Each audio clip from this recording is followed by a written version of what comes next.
I suppose for the last 5 years, disabled people know what it's like to be at the sharp end, because like the miners in the 80s under the Thatcher government, we've become the enemy within. And I don't know what happened in this country where disabled people are seen as too expensive,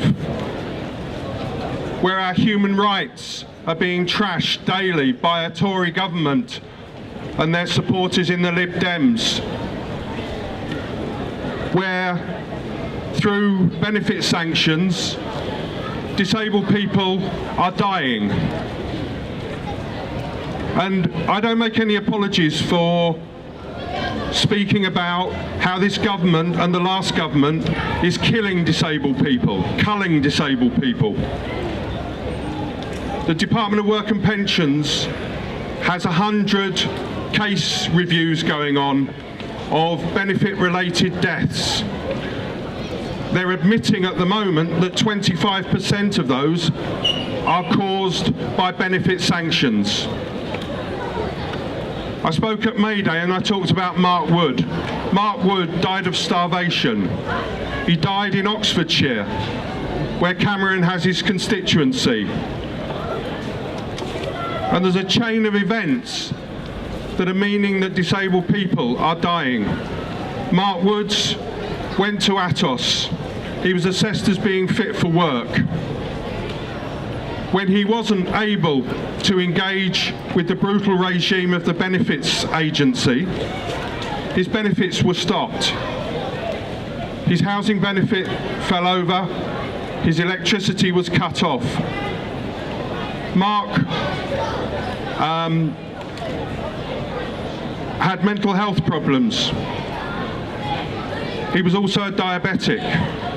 He didn't have a fridge. He couldn't keep his medications. When the coroner said that his weight, his body weight, wasn't compatible with life, we know we're in trouble in this country. And that's not an isolated case. Every week, disabled people who are being told they're fit for work are having their benefits sanctioned. Now, benefits are the minimum level of existence, but there's a brutal regime in this country where nobody's committed any crime, they haven't gone through a court and been found guilty and fined. Bureaucrats in the job centre have targets that are set, and if they don't sanction a proportion of people, they are sacked.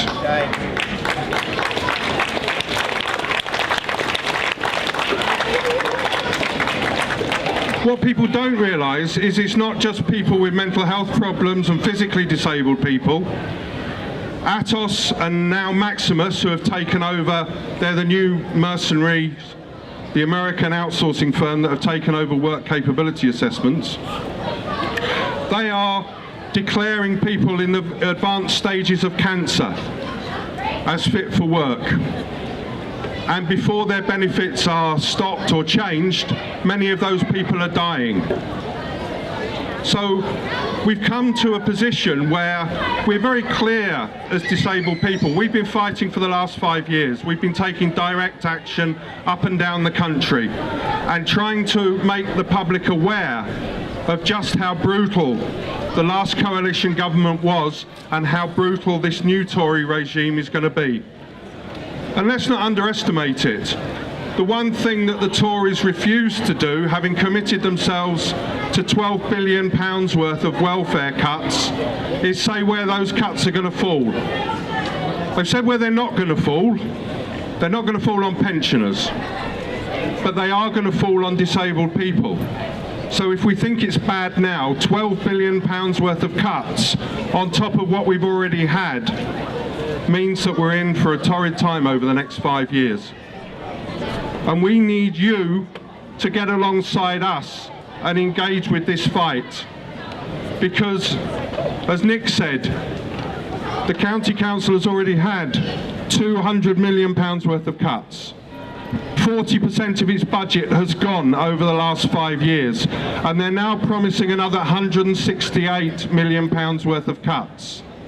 That can only come out of poor and disabled people's services that they rely on.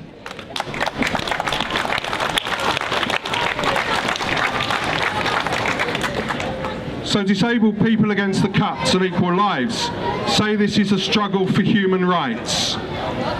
And we've seen regimes before that violate people's human rights and organise killing, targeted killing of disabled people and other groups that they decide aren't part of society. So what we're saying to you is, none of the established political parties, none of the parties that rule either the City Council or the County Council are in a position or prepared to stand up and be counted. So disabled people have been out there by ourselves. When we tried to occupy the grounds of Westminster Abbey to highlight the closure of the Independent Living Fund, the church refused to support us. And they called the police, and 200 police surrounded some of the most severely disabled people in this country and evicted us. And the hierarchy of the Church of England refused to support us. Shame on them, exactly.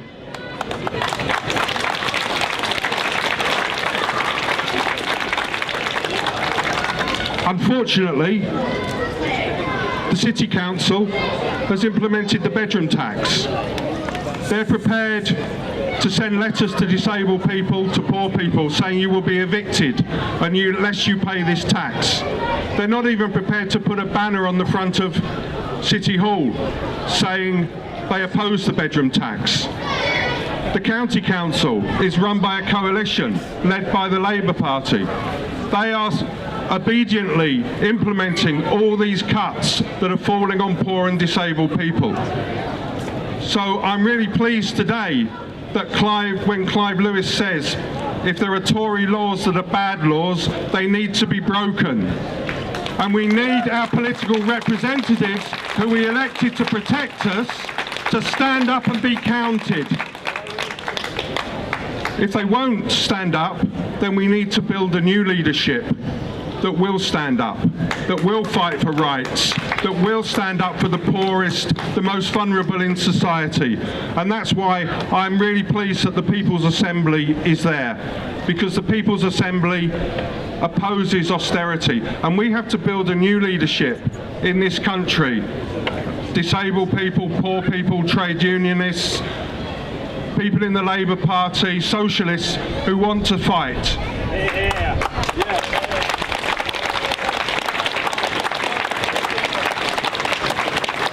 On Monday at lunchtime, if you're in Norwich, we've got a demonstration at Duke Street at St Mary's House, where they carry out the hated work capability assessments, because we have a disability assessment centre that disabled people can't get into. Shame. Would you believe it? You couldn't make it up, could you? We've been fighting for 3 years to get that centre closed and to get an accessible centre. We're demonstrating 12:30 to 1:30 on the roundabout at Duke Street, and we'd like you all to come and join us.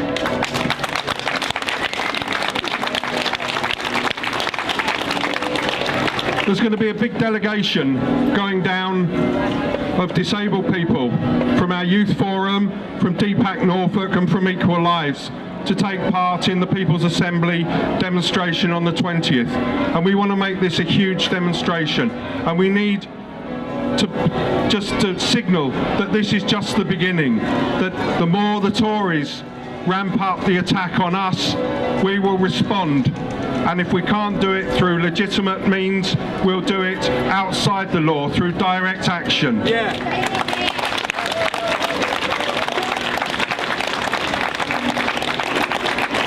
Disabled people's rights in this country, and we had until about 7 years ago, 8 years ago, we had some of the best disability rights in the world, because disabled people fought for their human rights, inside and outside the law. alongside members of the trade unions and the Labour Party, who were allies of disabled people. And we have to get back that spirit, because no rights can be won, I don't believe, over the next 5 years or defended through polite parliamentary democracy. We're in a new period. This is new territory for us in Britain, and I think we need to get our heads around it, because this fight, if we're serious about it, isn't going to be won politely using the Queensberry rules and Etonian rules. The Eton boys don't understand that. They do understand that, because they know how to play. The problem is the opposition is deluded, is collaborating. So I'd say thank you for coming. Join us on Monday outside the Maximus Work Capability Assessment Disability Assessment Centre, and come to London on the 20th, and let's build a new leadership in Norfolk.